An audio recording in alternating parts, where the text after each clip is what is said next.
मध्ये सोनम वांगचुक यांच्या समर्थनार्थ आंदोलन केलं जात आहे। वकील सहभागी झालेले आहेत, विद्यार्थी सहभागी झालेले आहेत, भली मोठी संख्या या ठिकाणी आंदोलकाची आपण पाहतोय। काय सांगाल ताई, तुम्ही या ठिकाणी आंदोलनात सहभागी झालेला आहात, सोनम वांगचुक यांचं समर्थन करता, काय भावना? 100% लोकशाहीची हत्या दिल्ली पोलिसांनी आणि केंद्र सरकारने केलेली आहे।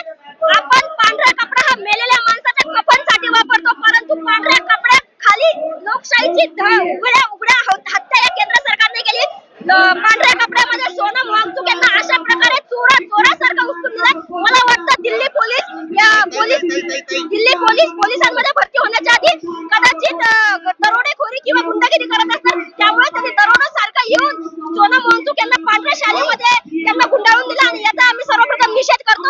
आज छत्रपती संभाजीनगर शहरातील जिल्ह्यातील सर्व नागरिक सक्रिय नागरिक इथे जमलेले आहेत। या गोष्टीचा आम्ही सरकारला जाब विचारतोय आणि तात्काळ धर्मेंद्र प्रधान यांचा राजीनामा घ्यावा आणि सोनम वांगचुक एवढ्या मोठ्या वैज्ञानिकाला अशी वागणूक जर आपल्या देशात मिळत असेल तर shame on you Narendra Modi, एवढंच मला या माध्यमातून। आपण पाहतोय आंदोलक इथं आक्रमक झालेले आहेत, काय सांगाल, का आंदोलन करताय, काय मागणी तुमची?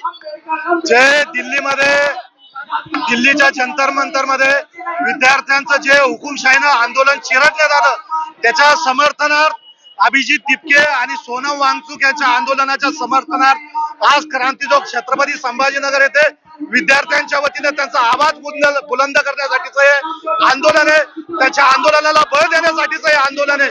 ज्या प्रकारे भाजप सरकार हुकुमशाही करत आहे, आपण चायना गेट पिक्चर बघितला असेल, चायना गेट पिक्चर मधला जो जगीरा आहे का विलन, त्याच्यासारखं हे सरकार झालंय।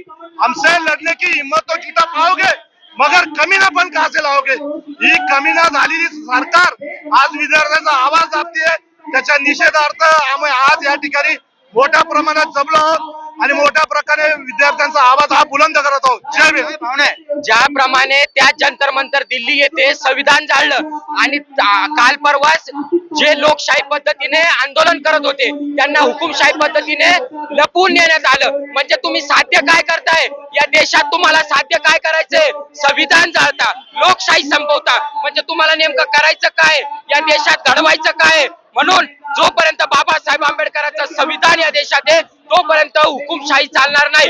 लोकशाहीचा गळा घोटण्याचं काम या लोकांनी केलेलं आहे। आम्ही त्याच विरोधात आज छत्रपती संभाजीनगर मध्ये विरोधात आंदोलन करीत आहोत। काय सांगाल भाऊ, तुम्ही आंदोलन करताय, आक्रमक झालेला आहात, कुठेतरी तुम्ही सोनम वांगचुक यांचं समर्थन करताय।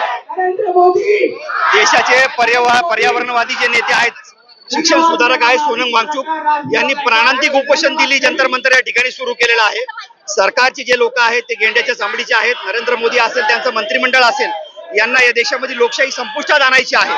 सोनम वांगचुक असेल तसं CJP असेल, यांनी ज्या प्रमुख मुद्द्यावरती म्हणजे नीट या विषयावरती जे आंदोलन पुकारलंय त्या आंदोलनाला समर्थन देण्याकरता संबंध देशभर आंदोलन सुरू आहेत। आज छत्रपती संभाजीनगर मध्ये या विद्यार्थ्यांनी विशेषतः हे आंदोलन स्वीकारलेलं आहे। या आंदोलनाचं नेतृत्व कुणी नसून केवळ विद्यार्थी आंदोलनाचं नेतृत्व करीत आहेत। त्यामुळं आजच्या या आंदोलनाला आम्ही मोठ्या ताकदीने या ठिकाणी सामील झालेलो आहोत। नरेंद्र मोदींमध्ये जर थोडी नैतिकता असेल तर त्यांनी धर्मेंद्र प्रधानचा राजीनामा घ्यायला पाहिजे। सोनम वांगचुक यांचा जीव धोक्यात आहे, तो जीव धोक्यात न घालता त्यांना वाचवायला पाहिजे आणि जोपर्यंत धर्मेंद्र प्रधानचा राजीनामा होत नाही तोपर्यंत हे आंदोलन याच पद्धतीने सुरू राहतील। आपण पाहतोय सोनम वांगचुक यांच्या समर्थनार्थ भव्य असं हे आंदोलन करण्यात आलंय। यामध्ये विद्यार्थी, वकील, त्यासोबतच सर्वसामान्य नागरिक सहभागी झालेले आहेत, काही संघटना देखील यामध्ये सहभागी झालेल्या आहेत। सर्वात महत्वाचं म्हणजे आता कुठेतरी आम्ही न्याय हक्कासाठी लढतोय, सोनम वांगचुक यांच्या समर्थनासाठी लढतोय, ही भावना या ठिकाणी नागरिकांची आहे। सचिन बडे, लोकशाही मराठी, छत्रपती संभाजीनगर।